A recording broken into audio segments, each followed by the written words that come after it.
মহাজনপুর মহাবিদ্যালয় মজুনগর Meherpur online class বিষয় অর্থনীতি প্রথম পত্র ৪র্থ অধ্যায়।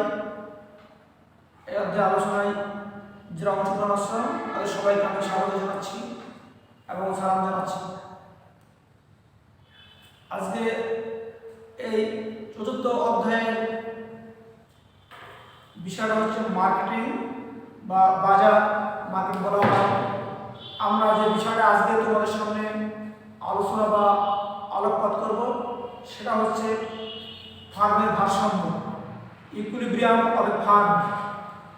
ভারসাম্য বলতে আমি কী বুঝি সেই বিষয়টাকে আমরা পরিপূর্ণ আলোচনা করার পর সেখান থেকে পারফেক্ট কম্পিটিশন মার্কেটে কীভাবে স্বল্পকালীন সময় ভারসাম্য পোষায় সে বিষয়টা আমরা দেখব। প্রথমে আমি দেখি যে ইকুইলিব্রিয়াম অফ এ ফার্ম যেটা বলে ফার্মের ইকুইলিব্রিয়াম অফ এ ফার্ম, বাংলায় বলে কি ফার্মের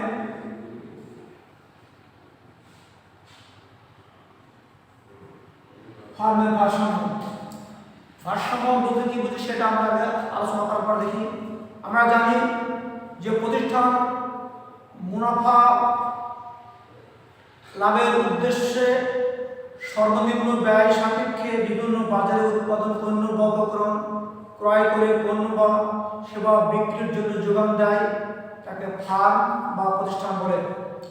ফার্মের মূল লক্ষ্য হল মুনাফা সর্বোচ্চকরণ করা। মোট আয় আর মোট ব্যয়ের পার্থক্য হল মুনাফা। আমরা ফার্মের ভারসাম্য অর্জনের জন্য কিছু প্রসেস বা পন্থা অবলম্বন করতে হয়। সেটা হচ্ছে কি মোট আয় আর মোট ব্যয়। মোট ব্যয় অপেক্ষা মোট আয় যত বেশি হবে মুনাফার পরিমাণ তত বেশি হবে। অর্থাৎ ফার্মের যে বিন্দুতে যে পরিমাণ উৎপাদন মোট ব্যয়ের তুলনায় মোট আয় সবচেয়ে বেশি হয় সেই বিন্দুতে ফার্মের কাম্য অবস্থা পোষায়, অর্থাৎ ভারসাম্য পোষায় এবং মুনাফা সর্বোচ্চকরণ হয়। এখন এই ফার্মের সর্বাধিক মুনাফা অর্জনের ভারসাম্য সমতা বা ভারসাম্যের মাধ্যমে কাম্যতা অর্জন করা সম্ভব।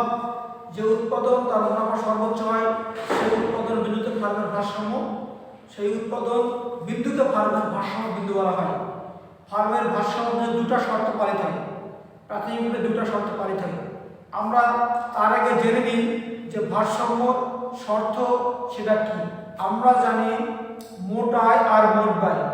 মোট আয় সমান কি লেখা যায়? মোট আয় সমান মোট আয় আছে মোট ব্যয়। মোট আয় আর মোট ব্যয়। মোট আয় সমান লিখে দিই পণ্যর দাম, অর্থাৎ দাম পণ্যর দাম গুণ উৎপাদনের পরিমাণ।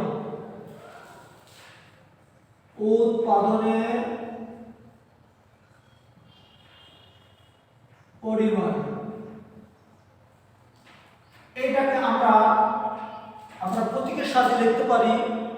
মোট আয় মানে আর, মোট আয় সমান কি লিখতে পারি যে আর সমান পণ্যের দাম, আমরা লিখতে পারি টিআর। পণ্যের দাম আর সমান টিআর সমান আর মানে টিআর, আর মানে টিআর, আয় মানে টিআর আর পণ্যের দাম আমরা বুঝি পি গুণ কিউ। এটাকে প্রতীকের সাহায্যে এভাবে লেখা যায়। আর আমরা আরেকটি বিষয় লিখি যে মোট ব্যয়। মোট ব্যয় আমরা কি লিখতে পারি? পণ্যের গড় খরচ। মোট ব্যয় তার মানে হচ্ছে কি পণ্যের গড় খরচ গুণ উৎপাদনের পরিমাণ।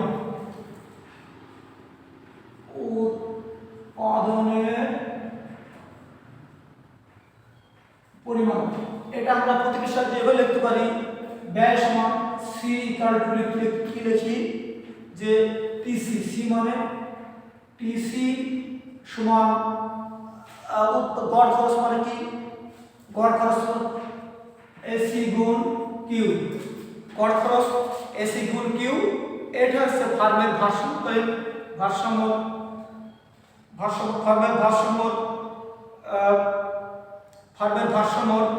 সংজ্ঞা। এখন আমরা এখন কিভাবে করতে পারি সেটা হচ্ছে কি পণ্যের দাম সেগুলো দেখলাম। এবার এই যে মোটায় সমান আমরা লিখতে পারি অর্থাৎ আর সমান টি আর দাম বলতে আমরা পি কি বোঝাবো, উৎপাদনের পরিমাণ কিউ দিয়ে বোঝায়। মোট ব্যয় সমান সি কে সমান লিখতে পারি টিসি, মানে মোট ব্যয় সি সমান টিসি, এবং পণ্যের গড় খরচ লিখতে পারি এসি মানে কি এভারেজ কস্ট, আর কিউ মানে উৎপাদনের পরিমাণ। তারপরে তাহলে মোট আয় আর মোট ব্যয় আমরা শিখলাম। এটা হচ্ছে ফার্মের ভারসাম্য একটা ফর্মুলা। এখন ভারসাম্য উৎপাদন করতে গেলে কিছু শর্ত আছে। শর্ত হচ্ছে, প্রথম শর্ত হচ্ছে কি এমআর সমান এমসি হতে হবে। ফার্মের ভারসাম্য দুটো শর্ত আছে। প্রথম শর্ত হচ্ছে এমআর সমান এমসি হতে হবে। এবার অর্থাৎ প্রান্তিক আয় আর প্রান্তিক ব্যয় পরস্পর সমান হতে হবে। দ্বিতীয় শর্ত হচ্ছে এমআর রাখার ঢাল লেস দ্যান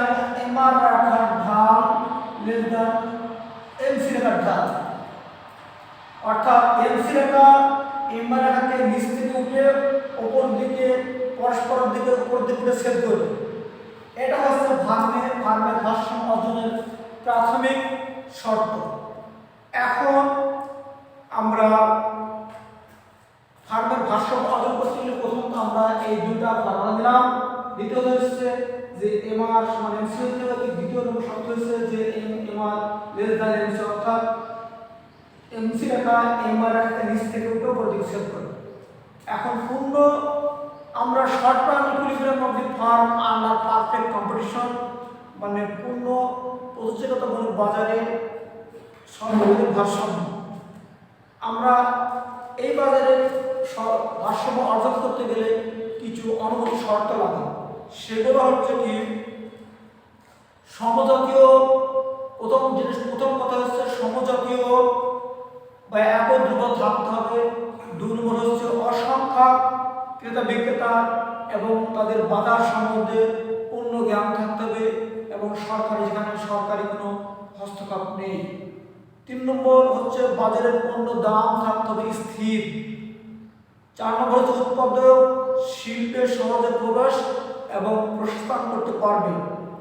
5 নম্বর হচ্ছে উপাদান সময় গতিশীল থাকবে, অর্থাৎ একই উপাদান ভিন্ন ভিন্ন শিল্পে ব্যবহৃত হতে পারে। 6 নম্বর হচ্ছে পরিবহন ব্যয় ধরা যাবে না। এখন স্বল্পকাল হল এমন একটি সময়কাল যখন ফার্ম তার পরিবর্তনশীল উপাদান সমূহ পরিবর্তন সক্ষম হলেও স্থির উপাদান কখনো পরিবর্তন করতে পারে না, অর্থাৎ ফার্মকে নির্দিষ্ট পরিমাণ খরচের সম্মুখীন হতে হয়। কোনো ফার্ম শিল্পে প্রকাশ করতে পারে না, ফলে ফার্ম যখন তখন উৎপাদন বন্ধ করতে পারে না।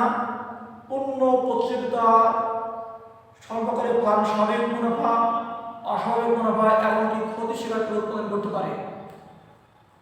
এখন আমরা এই যে ফার্মের ভারসাম্য অর্জনের যে শর্তগুলো আমরা ইতিপূর্বে যে দুটো শর্ত উল্লেখ করেছি, এই শর্তের সাথে আরও কিছু প্রয়োজনীয় শর্ত থাকে, যেটা আমরা বলি ইংরেজিতে একটা বলি যে প্রথমটা হলো নেসেসারি কন্ডিশন, দ্বিতীয়টা হচ্ছে কি সাফিসিয়েন্ট কন্ডিশন। আরেকটি যেটা শর্ত আছে সেগুলো হচ্ছে যেটা বলা হয় অ্যাডিশনাল কন্ডিশন। আমরা সেটা বলতে পারি অ্যাডিশনাল কন্ডিশন, যেটা বলা হয় অতিরিক্ত শর্ত।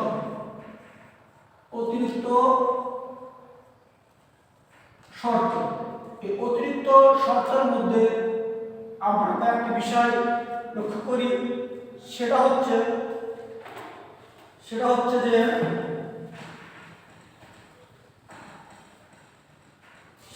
যে শর্ত মধ্যে দেখো, সেটা হচ্ছে যে প্রথমটা হচ্ছে পি সমান এসি হতে হবে। এটা হচ্ছে স্বাভাবিক মুনাফার শর্ত, যেখানে স্বাভাবিক মুনাফা।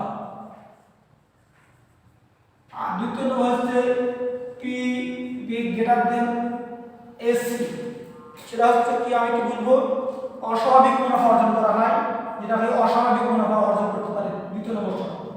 আর তৃতীয় নম্বর শর্ত হচ্ছে যে AC greater than P greater than ABC. এটার অর্থ হচ্ছে ক্ষতি স্বীকার করা উৎপাদন, এটা শর্ত। আমরা এই যে তিনটা অতিরিক্ত শর্ত দিলাম, এই শর্তগুলো যে আছে প্রত্যেকটার সাথে প্রয়োজনীয় শর্ত আর পর্যাপ্ত শর্ত লাগবে। তার সাথে যখন আমি স্বাভাবিক মুনাফা নিয়ে আলোচনা করবো তখন এই শর্ত লাগবে। দ্বিতীয় ক্ষেত্রে যখন আমি অস্বাভাবিক মুনাফা আলোচনা করবো তখন এই শর্ত লাগবে। আর যখন আমি ক্ষতি স্বীকার করে উৎপাদন করবো তখন আমার এই শর্ত লাগবে। তাহলে মোটামুটি আমি মনে করলাম যে এই ভারসাম্য অর্জন করার জন্য এগুলো লাগবে। এখন আমি যদি আলোচনা করি যে স্বাভাবিক মুনাফা কিভাবে নিয়ে আমি ভারসাম্য অর্জন করতে পারি, এখন আমি যদি একটি রেখা আঁকাই, তাহলে রেখার সাহায্যে আমি দেখা যায়, আমি মনে করি যে প্রথমটা যদি আমি মনে করি যে স্বাভাবিক মুনাফা কি করে অর্জন করা যায়, স্বাভাবিক মুনাফা কি করে অর্জন করা যায়, আমি একটা রেখা আঁকাই। আমরা সবাই কি লিখব, পি সমান এ আর গুণ এম আর। আর এখানে লিখব যে এসি, এখানে লিখব এসি আর এখানে লিখব এমসি। তারপরে আমরা যদি এখানে O Q one O Q R এখানে লিখি পি ওয়ান পি আই আর এখানে লিখি পি এস। আমরা এখানে আপনার ভারসাম্যের জন্য ই দিই, ই1 দিই। এখন আমরা দেখি এটা নিচে লিখবো আমরা উৎপাদনের পরিমাণ, নিচে লিখবো আমরা উৎপাদনের পরিমাণ। এটা হচ্ছে স্বাভাবিক মুনাফা, স্বাভাবিক মুনাফার চিত্র, স্বাভাবিক মুনাফা। আমরা কিভাবে উল্লেখ করব, আমরা জানি যে ই1 বিন্দুতে এমসি আর এমআর, এমসি বা এমআর সমান এমসি ই1 বিন্দুতে পরস্পর মিলিত হয়েছে, যেখানে ভারসাম্যের প্রথম শর্ত। আর দ্বিতীয়ত এমসি রেখা আর নিচ থেকে উঠে এর রেখাকে ছেদ করেছে, দুটো শর্ত পালন করা হলো। এটা হচ্ছে দ্বিতীয় শর্ত, ফলে ই বিন্দুতে ভারসাম্য পৌঁছাইছে। আমরা জানি যে ভারসাম্যের শর্ত যে ফর্মুলা, সেটা হচ্ছে কি, আমরা বলবো যে মোট আয় সমান কি লিখি, মোট আয় সমান টি আই। আমরা কি লিখবো যে মোট আয় সমান, দেখুন মুছে দিয়ে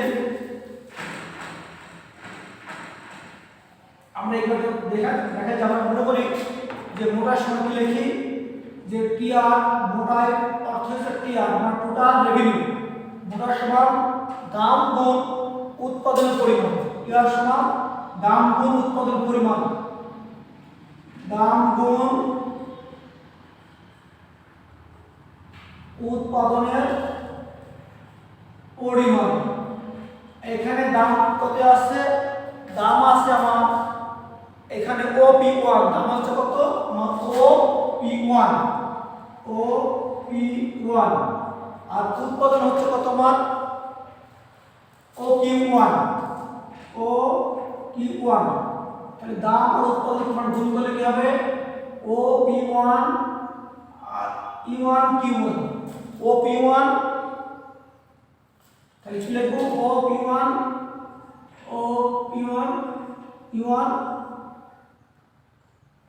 E1 আর কি লিখবো Q1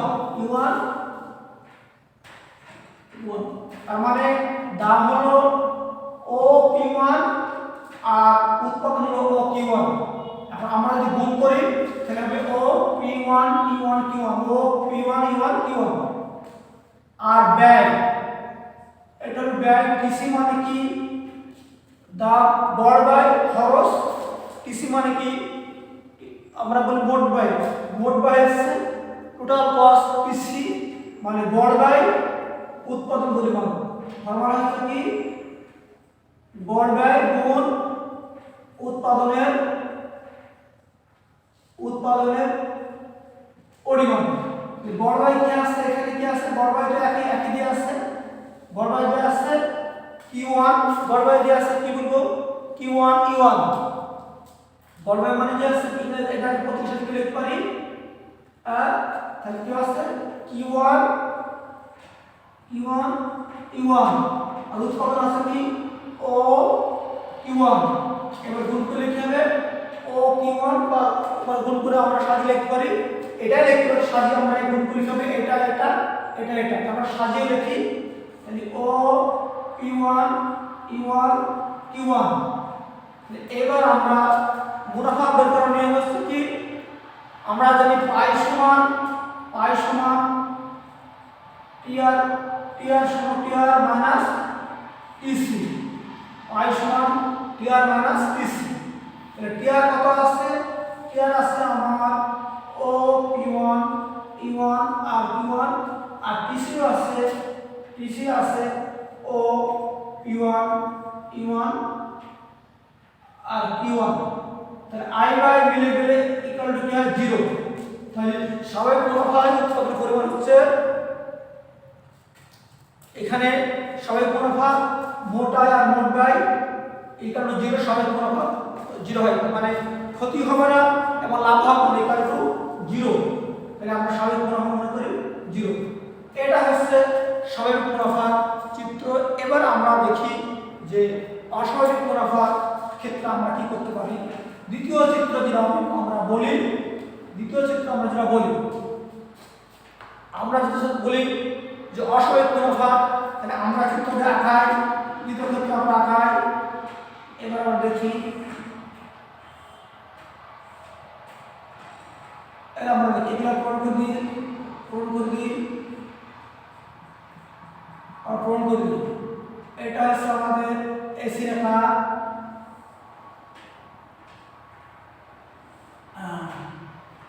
ই সমান আমরা লিখি ফেলি এআর সমান এমআর, এমসি এটা এসসি। এখানে আমরা লিখি যে E2 C2 E2, আর এখানে আমরা দেব আর এখানে হচ্ছে আমরা কি U2 O Q আর P S। এখানে দাম আয় ব্যয় আমরা এটাকে লিখতে পারি যে বাংলা লিখতে পারি দাম আয় ব্যয় ইত্যাদি। এটা লিখবো আমরা যে উৎপাদনের পরিমাণ, এটা কি লিখবো যে উৎপাদনের পরিমাণ, উৎপাদন পরিমাণ।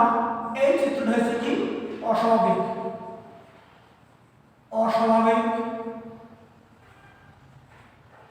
মুনাফা। আমরা একটা মুনাফা চেষ্টা করি,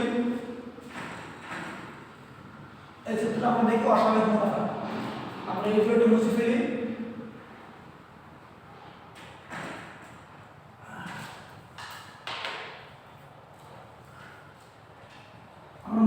আমরা দেখি যে ভাষা অস্বাভাবিক মুনাফা চিত্রে আমরা দেখি যে E2 বিন্দুতে ভারসাম্য প্রথম শর্ত আর দ্বিতীয় শর্ত পাল্টে গেছে। প্রথম শর্ত কি ছিল, আমরা আবার পুনরাবৃত্তি করি যে এমসি সমান এমআর হইতে হবে, আর এমসি রেখা এমআর রেখা নিচ থেকে ওটা উপরে দিতে হবে, মানে এই রেখাটাই এই অবস্থা। এখন আমাদের ভারসাম্য যে অতিরিক্ত শর্তের মধ্যে কোনটা আছে, যেটা ছিল কি P greater than AC, এটা হচ্ছে অস্বাভাবিক মুনাফা শর্ত। এখন আমরা দেখি যে কিভাবে কি হয়েছে। মোটাই বলতে কি বুঝি? মোটাই বলতে বুঝি OP2।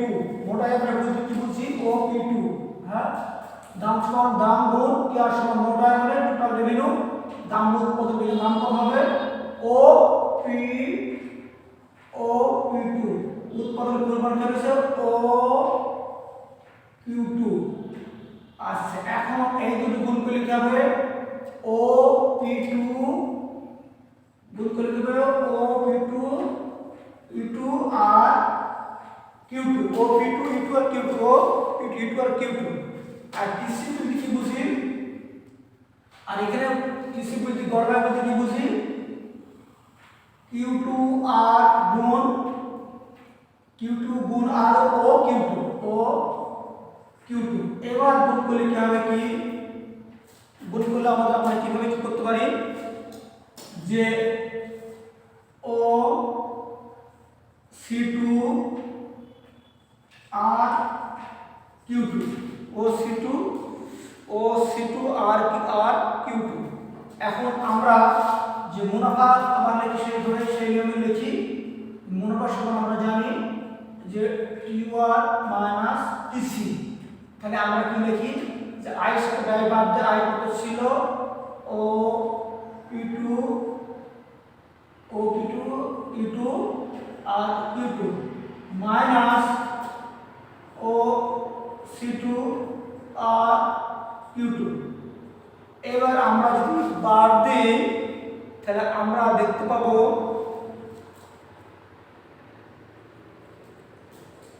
OP2 আমরা দেখতে পাবো যে C2 আর C2 কেটে গেল, এটি কেটে গেল। তারপরে আমরা দেখব যে C2 আর লিখব যে P2 আর Q2 আর আমরা আর এইটা হচ্ছে যেমন এও কেটে গেল। আর আমার থাকছে কি যে Q2 আর Q2 কেটে গেল, যেগুলো থাকবে সেগুলো হচ্ছে কি অতিরিক্ত মুনাফা। আমরা অর্থাৎ ওই P2 আর C2 E2 আর এইটা হচ্ছে মুনাফা। এইটা হচ্ছে কি আমাদের অতিরিক্ত মুনাফা বা অস্বাভাবিক মুনাফা। তাহলে আমরা আবার দেখলাম যে প্রথমটা দিলাম যে স্বাভাবিক মুনাফা TR আর TC কারণ 0 হলে স্বাভাবিক মুনাফা হলো। আর যখন আমরা TR আর TC নিলাম অস্বাভাবিক মুনাফার ক্ষেত্রে আমাদের এটা হলো এই পরিমাণ মুনাফা। এখন আমাদের আরেকটি চিত্র আছে, সেটা আমরা দেখি। সেই চিত্র তো আমরা আলোচনা করি। সেটা হলো কি, এটা আমরা মুছে দিই। আমরা একই নিয়মে যাবো, বারবার একই নিয়মে যাবো, নিয়মের কোনো ব্যাখ্যা করবে না। আমরা 3 নম্বর যা আছে সেটা হলো কি ক্ষতি স্বীকার করে উৎপাদন। 3 নম্বরের লেখাটা আমরা কিভাবে আমরা যাব সেটা আমরা দেখি। আগে আমরা লেখাটা আঁকাই। আমরা আগে লেখাটা একটু নিয়ে আলোচনা করি। দিয়ে আমরা সবসময় জানি এটা হচ্ছে এসি রেখা, এটা আমরা জানি এসি রেখা। আর এসি রেখা এটা আমরা চলে যাবে। আমরা এইভাবে চলে যাবে। আমরা জানি যেটা আমরা আরেকটা বিষয় দেখি। এগুলো আমরা সবসময় জানছি এটা হচ্ছে কি ABC। আমরা জানি এটা Q, এটা P, A, C বা I বাই দাম। এবার আমরা এটা নিই OQ3O। এখানে আমরা কি লিখতে পারি যে P3 আর C3, যেহেতু প্রথম কোণটা হচ্ছে P2, এবার এটা হচ্ছে C3। এবার আমরা এখানে কি দেবো যে এখানে আমরা এই যে মাসে আমরা এটা হচ্ছে K, এটা আমাদের মোটামুটি এগুলো। আর এই যে লেখাটা দিচ্ছে এখানে হবে P সমান AR সমান MR। যদি হয়ে থাকে আমরা কিভাবে আমরা বারবার আমরা করে দেখেছি যে ওই যে এমআর সমান এমসি হয়েছে ঘটে গেল। দ্বিতীয় শর্ত হচ্ছে এমআর লেস দ্যান এমসি রাখা। আর দ্বিতীয় শর্ত হচ্ছে পি সমান এসসি। প্রথমত এসি এর সমান শর্তের কাছে পি সমান SC, P greater than AC, আর AC P greater than ABC. এখন আমাদের যেটা নেব সেটা হচ্ছে কি ABC greater than P greater than AC. এটা এই শর্ত এসি গ্রেটার দেন, সরি একটু ভুল করেছি, এসি গ্রেটার দেন হবে, সরি এটা আপনি এটা হবে AC greater than P greater than ABC. এই কথাটা এটা হচ্ছে অতিরিক্ত মাত্র শর্ত। আমরা সব সময় জানি যে টিআর সমান এই যে দাম উৎপন্ন এই ফর্মুলা একই হবে। দাম যদি কি বুঝি এখানে টিআর দিই আর এখানে যে টিসি দেয়া আছে, দাম যদি কি বুঝি এই যে পি ও পি3 উৎপাদন পরিমাণ ও Q3 গুণ করলে কি হবে ও P3 আর E3 Q2 লিখবো ও P3 E3 আর Q3। আর গড়বার ক্ষেত্রে কি হবে, গড়বার ক্ষেত্রে আমরা একটা TC তাহলে কি লিখবো যে যে Q3 কি আমরা লিখবো যে Q3 কে, ঠিক আছে এটা Q3 কে গুণ ও 3 এটা গুণ করলে কি হবে যে ও C3 K Q3 R equal to আমরা যদি উপায় সমান দেখব যে টিআর মাইনাস টিসি, তাহলে আমাদের কি হবে যে ও P3 তারপরে ও P3 C3 Q3 আর এটা ও C3 সরি ডিগ্রি ও C3 কে Q3 এটা যদি মাইনাস করি তাহলে আমাদের এটা P3 কি আসবে P3 C3 কে Q3। এটা হচ্ছে প্রতিশতকের উৎপাদন। এটা হচ্ছে পাই সমান আমরা জানি যে টিআরপিসি বাদ দিয়ে এখানে এটা হচ্ছে প্রতিশতকের উৎপাদন। তাহলে আমরা পারফেক্ট কম্পিটিশন মার্কেটে তিনটা বিষয় পেলাম, স্বাভাবিক মুনাফা, অস্বাভাবিক মুনাফা আর হচ্ছে প্রতিশতকের উৎপাদন। এটা হচ্ছে short term equilibrium of the farm perfect competition. এই ফার্মের এই শর্তের জন্য সম্পূর্ণ ভারসাম্য চাই, সে কখনো মুনাফা জিরো হবে, কখনো তোমার অস্বাভাবিক মুনাফা লাভ করবে, কখনো ক্ষতি করে উৎপাদন করবে। তবে বন্ধ করলে তার ক্ষতি বেশি হবে, আর উৎপাদন চালিয়ে গেলে ক্ষতি কম হবে। আজকে তোমাদের এই পরিমাণ ক্লাস নিলাম, সামনে আবার তোমাদের সাথে দেখা হবে। সবাইকে সালাম, আসসালামু আলাইকুম।